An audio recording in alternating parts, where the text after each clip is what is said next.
Before we get into the video, could everyone please subscribe to my Endless Diary Tales channel? Thank you so much. A sudden family upheaval. I followed my parents to the harshest and most unforgiving labor camp, where I endured injuries and illness. Later on, after my father, once just an ordinary man, was reinstated and restored to honor through a reinvestigation, he returned as a respected commander in the military district. But strangely, it was my older sister Emily who became the one my parents felt most indebted to. Emily blamed Dad for being incompetent back then when we were sent away. The only way to protect you was to cut all ties. Can you forgive Dad? She asked. Mom, leaving you behind wasn't easy either. Those cold-hearted words we said were forced by the situation. Can you understand that? But over the 15 years I spent in the countryside, I, once the pampered daughter of a military district chief, transformed into a worn-down, hardened rural woman. Even Nathan, the fiancé who swore before I left, "I'll wait for you to come back and then I'll marry you," ended up choosing my fair-skinned, educated sister. Nora, let's call off the engagement, he said to me. I'm a college graduate. He didn't even finish high school. We're just not a good match. Then he turned around and pleaded with my parents to marry Emily instead. Someone who, like him, had a university degree. Their union received blessings from everyone around them. At the wedding banquet, I was placed in the farthest corner, where I had to endure a whole day of whispered gossip. Then my younger sister Lily said, "Actually, when Dad got injured back then, I did receive the letter you sent asking for help. Later, I approached Ethan on purpose and made him fall in love with me. I caused a scene at Emily's wedding and told our parents the truth, but no one believed me. Dad ordered the military guard, Derek, to tie me up and lock me in the storage room. Nora, you're being childish. Why would you stir up trouble at your sister's wedding?" Ethan's mom added with disappointment, "You've let me down, Nora. A girl must know how to protect her dignity. If Ethan doesn't like you, then you should let go. Your sister and he are in love. You should give them your blessing. Do you understand?" Emily and my former fiancé were now a happy couple. Meanwhile, I sat alone, locked in a dark, narrow storage room, completely forgotten. To teach me a lesson, they left me there for 7 whole days without checking in on me once. My body had long been worn down from the brutal life at the labor farm. For 7 days, all I had to eat was one cold, moldy steamed bun and a cup of foul-tasting water each day. There was no way my body could survive that. On the afternoon of the 7th day, when Derek came to release me, all he found was my corpse. My lips were dark purple, blood pooled under me. I had died. But the moment I opened my eyes again, I found myself back in the time before Dad was reassigned. There he was again, my father in his crisp uniform, face stern as ever, standing tall and full of energy. And beside him my mother, gentle, graceful and composed. "What are you acing out for?" Dad asked. "Your mom's already made dinner." Come eat, Nora. "You don't look well. Are you feeling sick?" Mom said. It took me a long moment to pull myself out of the phantom pain in my body and the suffocating tightness in my chest. I gently shook my head, trying my best not to make eye contact with either of them. I was afraid they would see the deep-rooted hatred buried in my eyes. After all, I was the one who stayed by their side during the hardest years. Why did they treat me like that? If it hadn't been for me sharing the heavy workload on that brutal farm, how could 2 aging parents have possibly held on until Dad's rehabilitation? But in the end, the daughter who gave them everything was the one they couldn't wait to erase. How could I not hate them? "Why are you only eating rice? Don't you like the dishes today?" Mom asked, gently placing some vegetables with shredded meat into my bowl. Her voice was soft and caring. "You can't be so picky. You're only 15. You're still growing. You need to eat more." I replied faintly, but I didn't look up at her or touch the food she'd given me. The loud sound of chopsticks slamming onto the table echoed through the quiet room. My back stiffened and I froze in place. But Dad didn't soften, instead he scolded me harshly. "Other people can't even get enough to eat, and here you are living comfortably and still being picky. Where did you pick up such bad habits? Eat. If you don't finish your food today, you're not allowed to sleep." My eyes stung. Salty tears streamed uncontrollably down my cheeks, falling into my bowl of white rice. Although Mom always doted on us, she never interfered with Dad's discipline. Seeing how wronged I looked, she only shot Dad a glare from where I couldn't see. Eat slowly, don't choke, Mom reminded me gently. I gave a quiet in response and through my tears, quickly finished the bowl of rice that tasted bitter and salty. Forcing myself, I scooped up the last bit of vegetables and shoved them into my mouth, swallowing them without even chewing. After putting down my bowl and chopsticks, I sat up straight like a soldier reporting to a superior and said formally, "I've finished eating. May I return to my room to read now?" Dad, face stern, chewed and swallowed his food before replying stiffly, "Go ahead." I got up immediately and left without a moment's hesitation, heading straight to my room. As I walked away, I could faintly hear Mom's voice behind me complaining, "Seriously, if the child doesn't want to eat, just let it be. Why do you have to make such a fuss with a kid?" Then came Dad's sharp retort, "We're a military family. She's a soldier's daughter. How can she be the one to waste the hard-earned food of the working people? You're too harsh. She's still just a child." The rest of his words were lost as I quickly walked out of earshot. Once inside my room, I leaned back against the door, gasping for breath, finally feeling like I had come back to life. But just as quickly, I began to gag uncontrollably when I felt the food rising up. I instinctively covered my mouth with my rough, calloused hand. Years of hunger and deprivation had ingrained in me a deep respect for every single grain of food. Wasting it was unthinkable. What I was experiencing wasn't a physical issue, it was psychological. I told myself I just had to get through it. If I threw up, it would all be wasted. My hand dropped weakly from my mouth. My face was pale, and I exhaled a long, trembling breath as I stared blankly at the ceiling.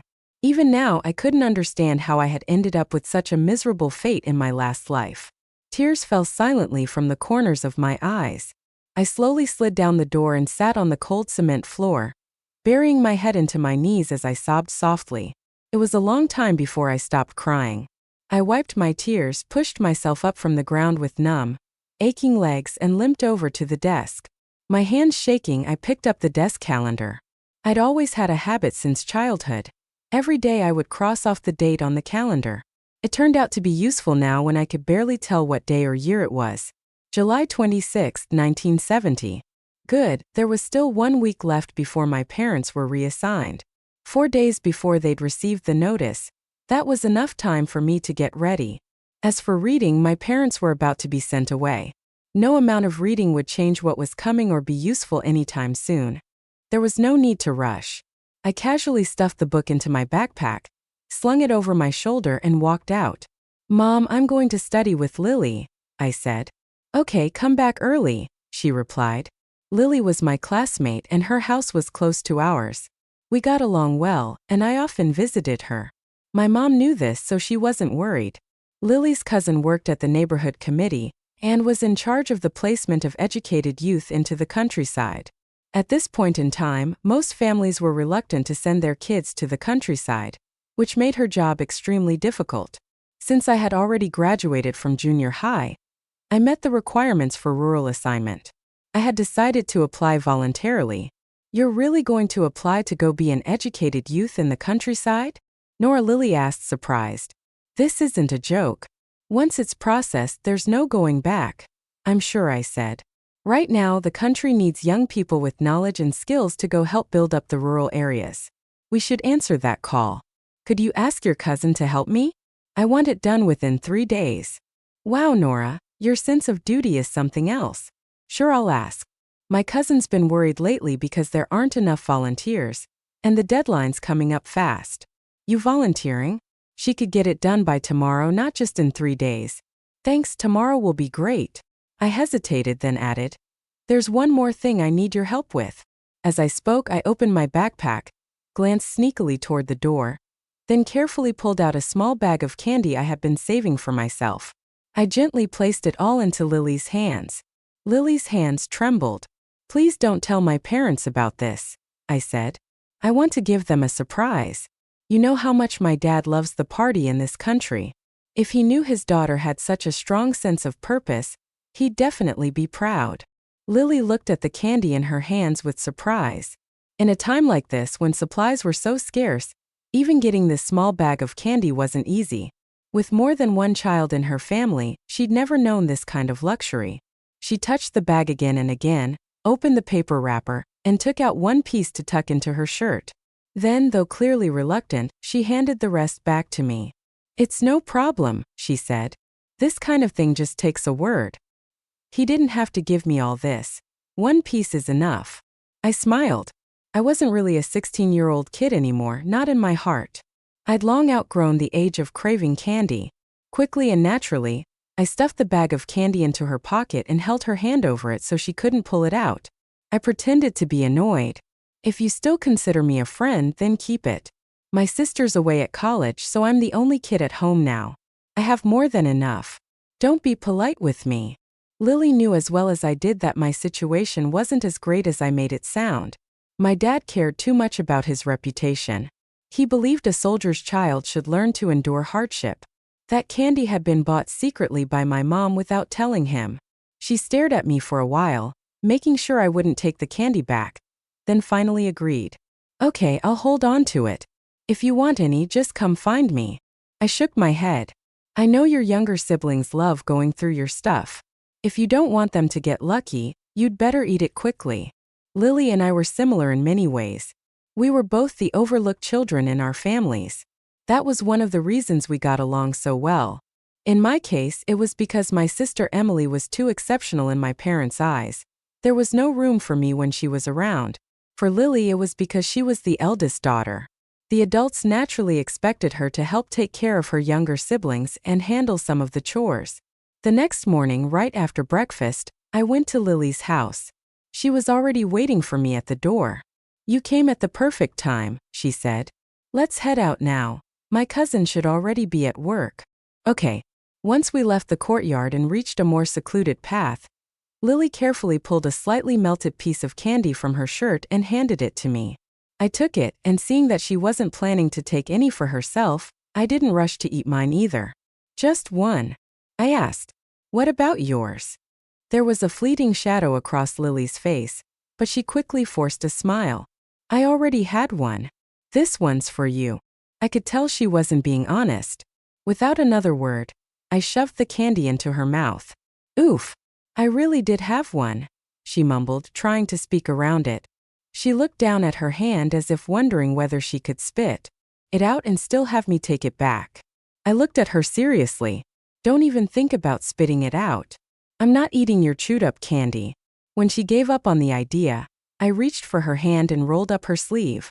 Just as I feared, there were fresh bruises, faint but obvious marks from being hit. I recognized them instantly. They were from a feather duster, the kind her mom always used. My nose stung and tears almost spilled from my eyes. "I'm sorry, I didn't think this through. It's my fault you got hit, Lily." Lily quickly pulled my hand down and rolled her sleeve back down to hide the bruises. "Nora, this isn't your fault. I should have listened to you and not hidden the candy. My little siblings found it, that's all. Don't be upset. It really doesn't hurt. I'm used to it." I remembered what I'd learned in my last life. After my father was rehabilitated and we returned to the city, it hit me hard. Even though Lily had stayed in the city, her family hadn't let her continue school. They made her start working right away to help with expenses. The year before my parents and I came back, Lily's younger brother was getting married.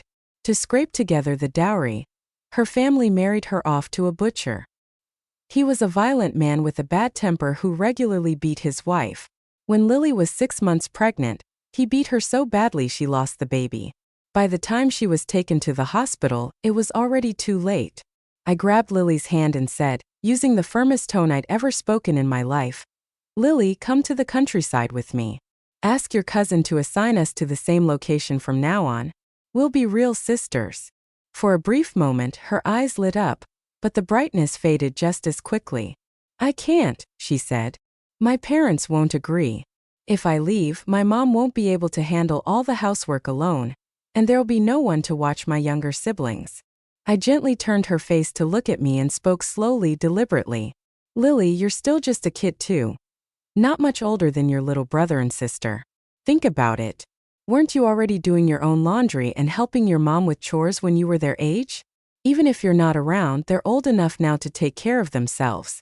You need to give them the chance to grow, the same chance you had to help your mom and share her burden." Or are you planning to support them for the rest of your life? Lily looked like she was thinking it over, then shook her head repeatedly, so hard her ponytail blurred. No, no. I'm going to get married one day and take care of my own family.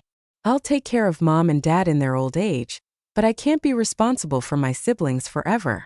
As soon as she said it, she glanced nervously back the way we came, like she was worried someone might have overheard her. I placed a steadying hand on her shoulder. Don't worry, I said. I've been watching, we're alone. She finally exhaled in relief, but I didn't let her get too comfortable. I pressed forward and shattered the fantasy she was clinging to. Lily, unless you can stand to your parents, force them to treat you and your siblings equally. Everything I just said is going to become your reality one day. No, she insisted my parents love me. My little brother and sister are just too young right now. I never liked forcing people. I wasn't the type to pressure a friend either. Everyone has to be responsible for their own decisions. If someone doesn't want to change their fate, I can't change it for them. If I interfered too much, we wouldn't even be able to stay friends in the end because we were relatives. Lily took me straight to her cousin's office. Hey, isn't this Lily? Her cousin greeted us warmly. Come in, grab a seat. No need to be shy. Lily didn't bother with small talk. I came because I need a favor. What's going on? Your parents didn't come with you. Lily stepped aside and pushed me forward. This is my classmate. She just graduated junior high and wants to apply to go to the countryside. Didn't you just say not long ago that you didn't have enough people to fill the quota? She's perfect. Her cousin immediately perked up. The tired lines on her face vanished in an instant, and she looked years younger. Come sit, young lady. I'll get you a glass of water. Let's talk. Just like Lily had said, her cousin really had been stressed about not meeting the recruitment target for youth volunteers. The office was nearly empty. Everyone else was out doing outreach. It was her turn to stay behind and man the front desk today. While I was filling out the application form, Lily explained that my request needed to remain confidential. Her cousin looked a bit hesitant. Sweetie, what if your parents don't agree? Once we submit this form and the names are finalized, there's no changing it. I stopped writing, looked up and gave her my brightest smile. Auntie, don't worry. My dad is a military commander. He's very politically conscious. He's raised me from a young age to love my country and to be willing to dedicate myself to it. Once I submit this application, he'll only feel proud of me when he finds out. If that's the case, she said, why not just tell them early? That way they can help you prepare. Sure, it's a re-education program, but parents won't miss a chance to help their kids pack a few extra things just in case. After all, the ones applying to go are volunteers. You're not being punished or exiled. I shook my head firmly. Going to the countryside is about answering the nation's call and accepting re-education. I'm not going there to enjoy myself. I don't need to prepare that much. I'm confident I can get through it on my own. Her cousin was clearly impressed by my answer. She nodded with approval and agreed readily. All right then, you really are a good kid. No wonder you're a soldier's daughter. Your parents will be proud of you. While I was packing my things to prepare for the countryside, one of Dad's old comrades knocked on our door. Bad news. You've been reported. The relocation order will probably arrive in a few days. What? Dad saw Lily's mom out of the house, then stayed behind to talk with his comrade privately in the room until midnight. Meanwhile, Mom came into my room, holding me and crying through the night. Nora, what are we going to do now? She sobbed. Your sister's still in college. We don't even know if this will affect her. And you've only just graduated middle school. There's no college entrance exam anymore anyway. Your sister's spot in college, your father fought so hard for it. Even if you finished high school, it wouldn't mean anything.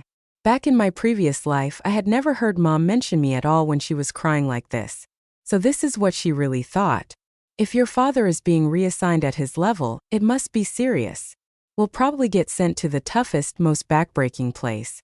What are we going to do? How will we survive?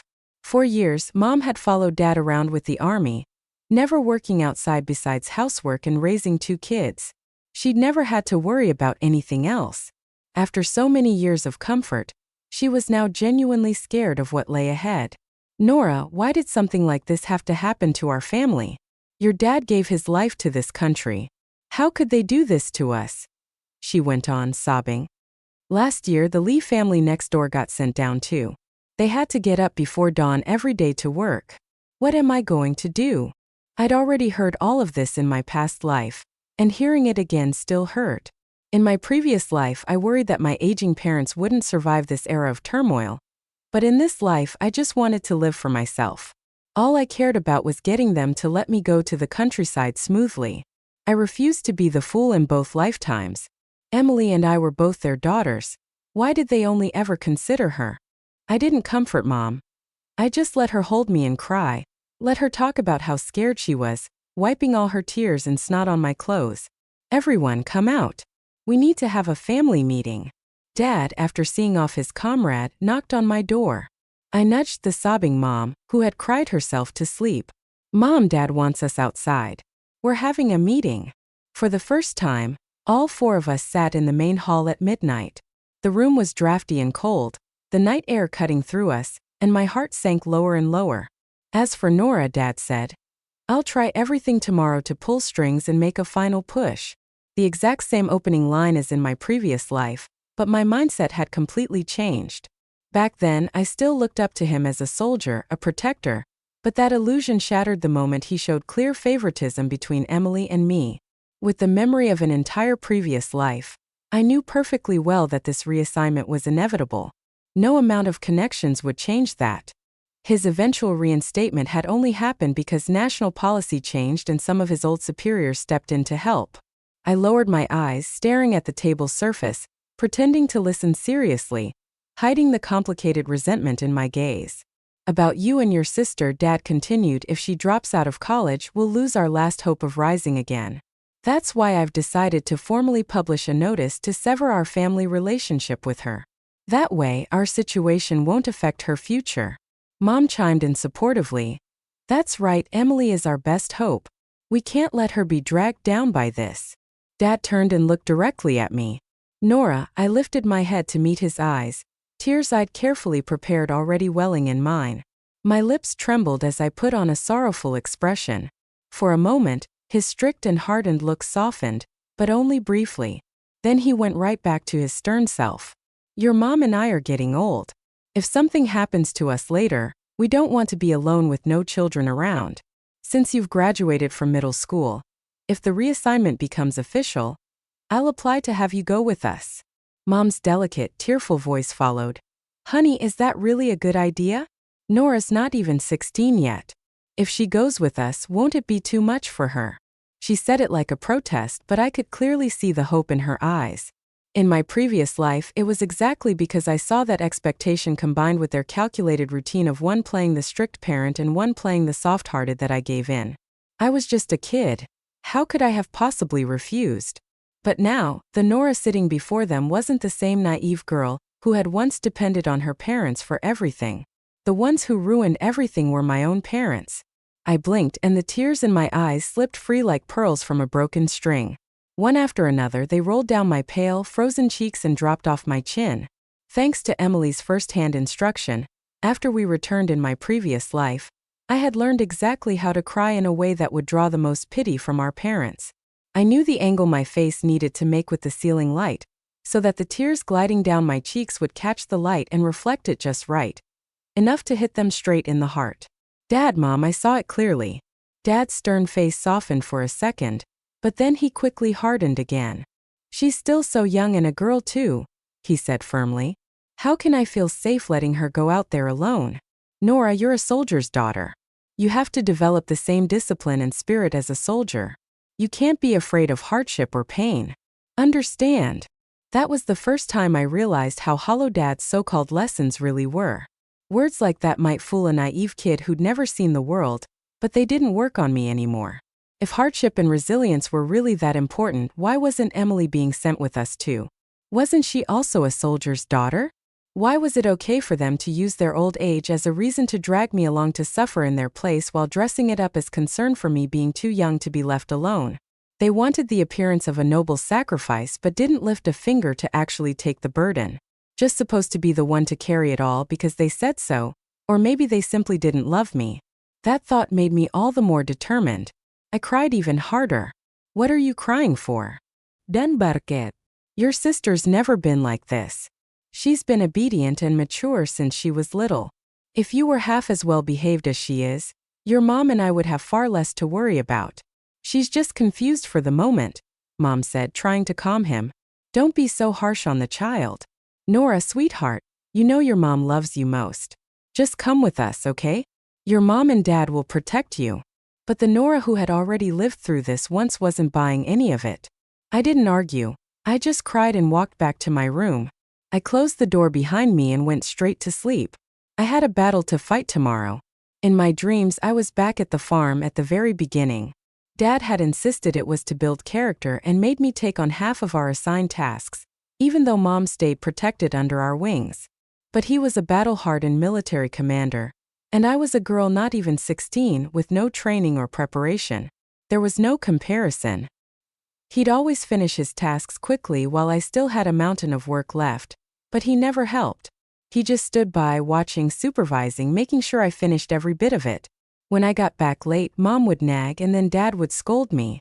You've spoiled her too much, she'd say to him. She can't even finish a little work on time. In those moments, it was like Mom had amnesia, completely forgetting I was still a minor.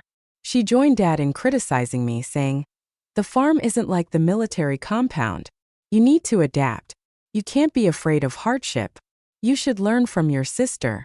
She never complains." Of course, she didn't complain because Emily never had to endure what I did. But I knew if I said anything, it would be useless. It would only bring more scolding, and I was already so tired. Not long after Dad got injured. The farm had almost no medical resources. We were nowhere near the top of the list for treatment. I wrote letter after letter begging my successful sister for help. She never replied, so I stayed by Mom's side as she cried, and I took on most of the farm labor. When Dad's wounds became infected, I begged and pleaded for some basic anti-inflammatory medicine. With nothing but my own clumsy hands and a few tablets, I treated his wounds myself. In just a few short weeks, I was forced to become the backbone of the family. I passed out from exhaustion multiple times. The farm managers, worried I'd die and cause trouble, finally took pity on me and let a barefoot doctor come treat Dad, only because they thought I was a pitiful, loyal daughter. And when Dad woke up, the very first thing he did was slap me across the face. He was a soldier. Even in his weakened state, his hand was strong. My face stayed swollen for 3 days. "You stupid brat. Who told you to write to your sister? Are you afraid of a little hardship? So you wanted to drag our sister down with you too, and don't you know your mom isn't in good health?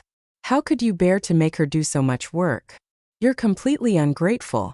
So he did know that going to the countryside meant suffering. I turned to look at Mom, my expression filled with sorrow. Haven't I done more than my share? Shouldn't hardship be something we all face together? But all I got in return was another slap across the face from Dad.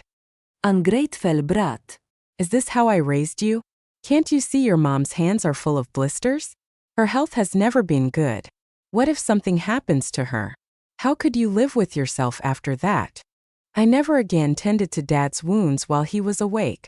I left it to Mom to boil his medicine and change his bandages. I only focused on finishing my own share of the farm work. Each day when the staff came knocking, asking why Mom wasn't working, I said nothing. Dad had always loved Mom. Even while still weak, he dragged himself outside to work, refusing to let her be scolded. Only when he fainted and was carried back did he finally settle down. From then on, Mom did her share of the labor each day, but her attitude toward me grew cold. Once Dad recovered, we slipped right back into how things were when we first arrived at the farm. When I woke up, I felt more exhausted than rested. That sleep had done nothing. While we were eating breakfast, Lily's cousin showed up at our door. "Commander Lee," she said formally, "I'm here to inform you that your daughter has been selected for the next batch of youth going to the countryside. She's scheduled to leave in 2 days. You've raised a wonderful daughter." Dad's face and tone darkened instantly. The change was obvious enough that Lily's cousin unconsciously stepped back several paces, her smile faltering. "What? You're not happy about it? She's answering the call of the country. She has awareness and dedication. She's a good kid. If you don't support this, Are you saying the national policy is flawed? Dad, already on edge from everything going on, would never allow such a political accusation to fall on him. He quickly reined in his intimidating demeanor. His voice, now awkwardly caught between stern and soft, came out sounding stiff and forced. No, it's a good thing that she has this kind of sense of duty. I'm very proud. How could I not be? Only then did Lily's cousin smile again. That's more like it. You've truly raised her well. Even now, there are still many who don't understand policy. Just the other day, we couldn't get anyone to volunteer. Dad's face darkened again. Mom also looked at me with silent reproach in her eyes. I quickly got up and stood in front of Lily's cousin. Auntie, aside from informing me of my departure date, is there anything else? Seeing my eyes glance toward the bag in her hand, she suddenly remembered. All right. Since she's being sent to the countryside, we need her parents' signatures. As she spoke, she pulled out the paperwork from her bag, pen included. Take a look if everything's in order, please sign here. Dad stared at the documents for a long time but refused to pick up the pen. Lily's cousin reminded him more than once. Even Mom said, there's no rush. This concerns the child's future. We should be cautious. Seeing Dad's brow furrow tighter and tighter, I stepped in. Dad, didn't you say last night you had important things to handle today? It's getting late. Dad stared hard at me as if trying to read my thoughts. When did you decide all this? Why didn't you tell me ahead of time? I didn't even need to answer. Lily's cousin spoke up for me. She came to me 4 days ago and said she wanted to surprise you once it was all arranged. Commander Lee, not only are you capable, but you've raised a daughter with true conviction. You should be proud. If this had been said before last night, Dad would have been glowing with pride.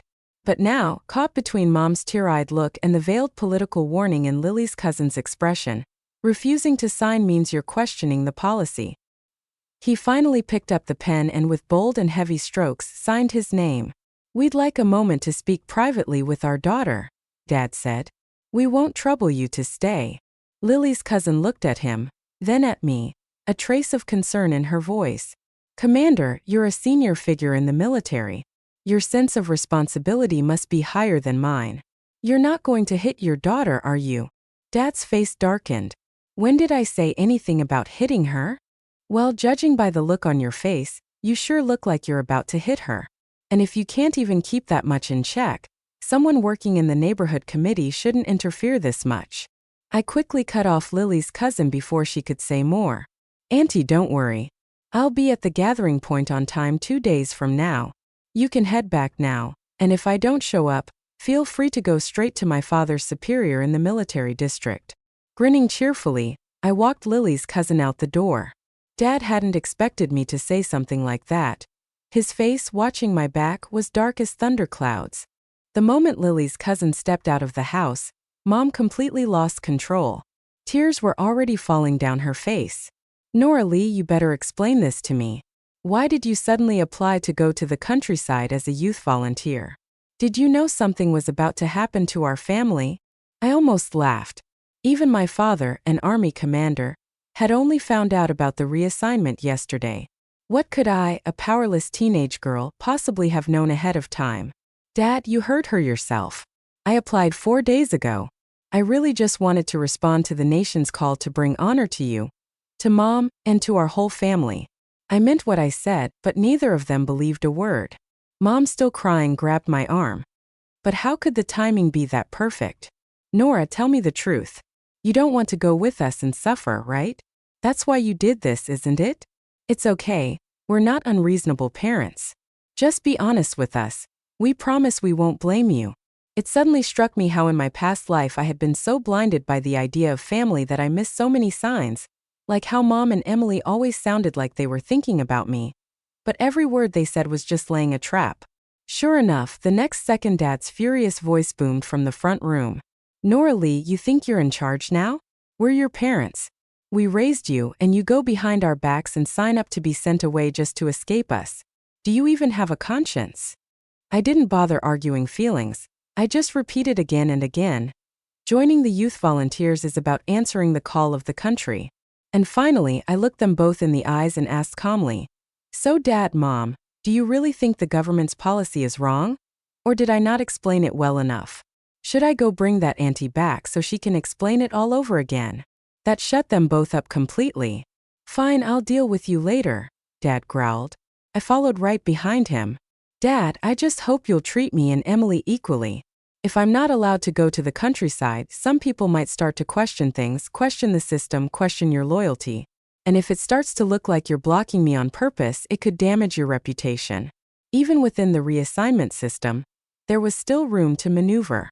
People with better reputations and more cooperation could often be assigned to slightly less miserable places. Dad snorted and walked off quickly without another word. I had no interest in going back inside to hear Mom cry some more, so I just went to Lily's place. I talked to her again, gently trying to persuade her. She still seemed torn, but the moment I brought up signing up, she flat out refused. So I told her where I was going. If things get too hard for you, write to me. If you can't stand it anymore, sign up and come to the countryside too. Trust me, if you can't change your situation, this is the only way out. It's not like we've reached the reform era yet. You need permission letters just to travel. If you don't rely on national policy, how else can a girl like you escape a suffocating home like this? She nodded. Okay, I'll remember that. And if you're having a hard time in the countryside or need anything, you write to me too. We hooked pinkies and sealed it with a promise, just like we'd done countless times as kids. I stayed at Lily's for about an hour, then said goodbye and left. Thanks to my memories of my past life, I knew exactly which newspaper Dad had gone to. When I got there, I saw his military vehicle just pulling away. I walked right in and stated clearly, I'm Commander Lee's daughter, the one who just asked you to publish something. My name is Nora Lee. My father asked me to come revise the statement. But Commander Lee just left, the staffer said. How do I know you're not making this up? I'm not lying, I said simply. I have plenty of ways to convince him. And soon enough I did before lunchtime. I successfully revised the statement Dad had submitted. What was originally meant to be a notice of severed ties with just my sister now read as a formal declaration of cutting ties with both daughters. By the time Dad saw it, it was too late. The paper had already gone to print. And just like that, nothing could stop me from leaving with the youth volunteer group because I had applied to go of my own free will. When my placement was assigned, Dad hadn't been implicated yet, so the location I was sent to was relatively well off. The villagers weren't too difficult to get along with. I stayed at the youth settlement for 2 years, almost exactly the same time frame as in my previous life, when I received word that Dad had been injured. Since we had already publicly severed ties, their reassignment farm naturally had no reason to send the news to me. I don't know what kind of connections or means Mom used, but she managed to send me 3 letters in a row. I handed them in immediately. Comrade Lee and his wife formally severed ties with me via newspaper notice 2 years ago. I don't know how these letters even reached me. Some people whispered behind my back, calling me cold-hearted, but more of them supported what I did.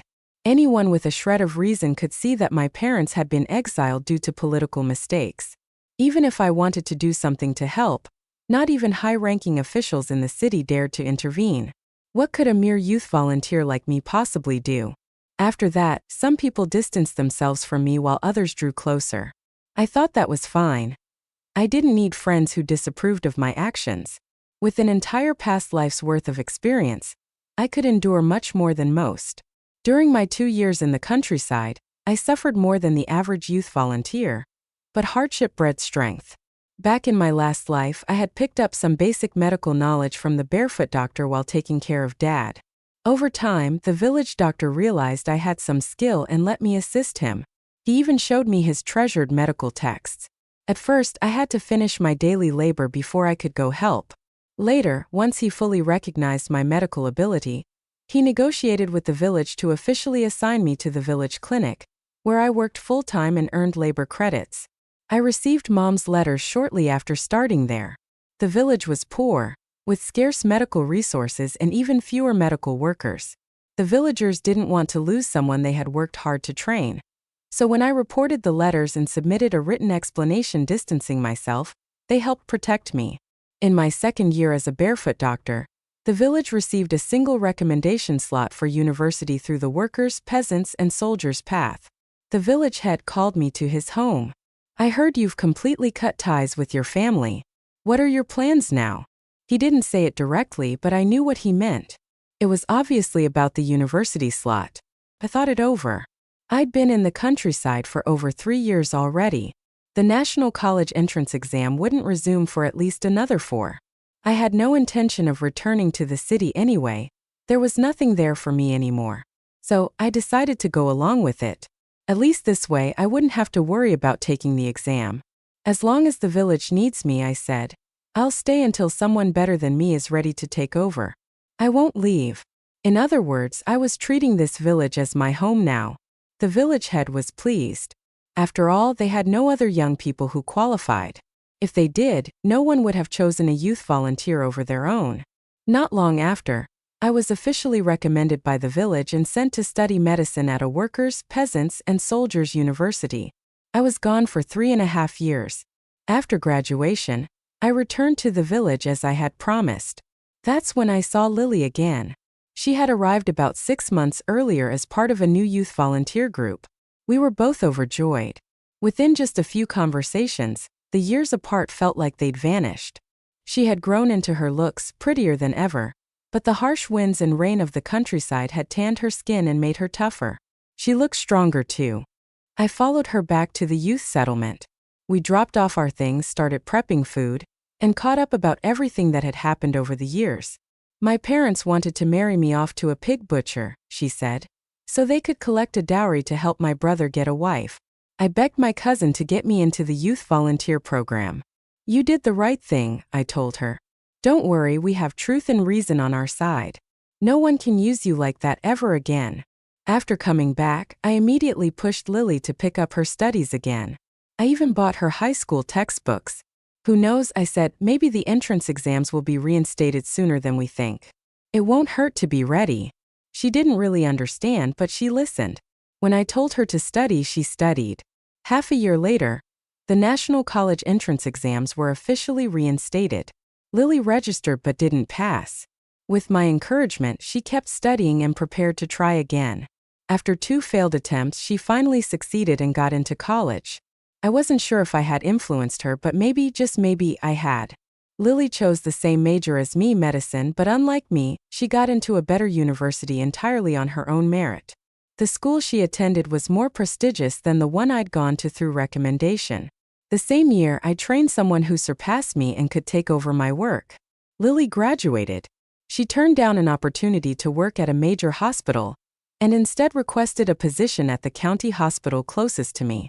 I felt comfortable living in the village, so I didn't accept her suggestion to join her at the county hospital.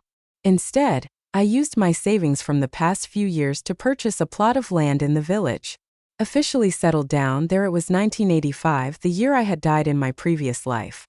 Also, the year our parents were politically rehabilitated and my sister Emily was spoiled beyond belief. That year, 2 unexpected guests arrived in the village. It was Emily, who in my previous life lived like a princess, and Ethan, the charming and scholarly fiancé I once had. I stared at the 2 figures standing at the edge of the village. They were disheveled, their hair a mess, their skin dark and weathered, even more ragged than the local villagers. For a moment I was stunned. The moment Emily saw me, she became emotional. Nora, Mom and Dad are dead. It shouldn't have turned out this way. Why didn't you go with them when they were reassigned? If you had gone too, then I would have been the one to return as the daughter of a restored commander, admired by all. Why is everything so different now? I stood firm, saying nothing. I didn't flinch when Emily lunged forward, her fingernails scratching my hands, neck, and face. The exposed skin stung with cuts.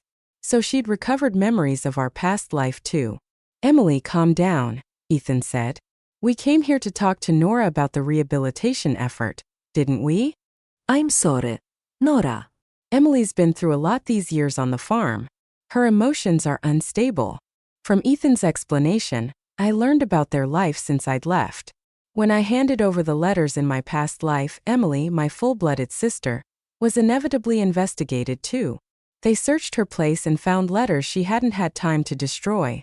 As a result, she ended up joining our parents at the labor farm. She never got to finish her college degree. When Ethan found out, he defied his family and dropped out of school to go live with Emily at the farm. I had never known, not in my past or current life, that Ethan had chosen her so early. He had betrayed me even before I realized it. But even so, Dad died the second year they were there from a festering wound that never healed. Mom couldn't bear the loss or the backbreaking labor of the farm, and 3 months after Dad's death, she took her own life. When I heard my parents had passed away, I didn't invite Emily and Ethan inside my little cottage. I said coldly, "They're already gone. What's the point of talking about rehabilitation now? You've seen it yourself. I'm just a barefoot village doctor. I didn't have the skills to help my father, a military commander, be cleared. You've come to the wrong person." Ethan held Emily back to keep her from breaking down, but the way he looked at me was full of disappointment. "Nora, you've changed. You didn't used to be this selfish and cold. You used to be so passionate, kind, and sincere. That version of me died a long time ago, killed by both of them.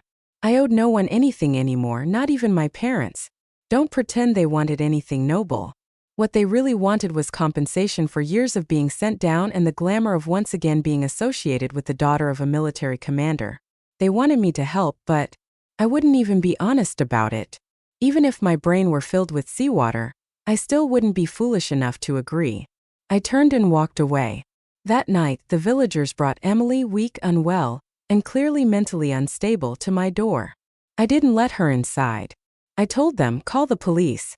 Her husband abandoned her while she's suffering from mental illness. That's illegal." Ethan was eventually held accountable and had no choice but to take her back. A year later, he returned alone. "Nora, your sister is dead."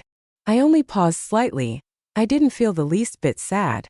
I had already noticed when she came last time that her health was deteriorating badly, beyond just her mental state. She was barely in her 30s, yet her face looked like someone at the end of their rope, completely drained of life. Ethan, thanks to better health, looked a bit better, but even for him it was just a matter of time. She was your last family in this world. I ignored him and turned away. "Nora, if I had waited like I promised, if I had waited for you to return, do you think we could have been happy together? I heard you never married," he added. "Do we still have a chance?" I stopped walking and said to Ethan calmly, "People have to keep moving forward. Never look back because there's no path back." I didn't give him so much as a glance. Without looking back, I lifted my foot and walked away.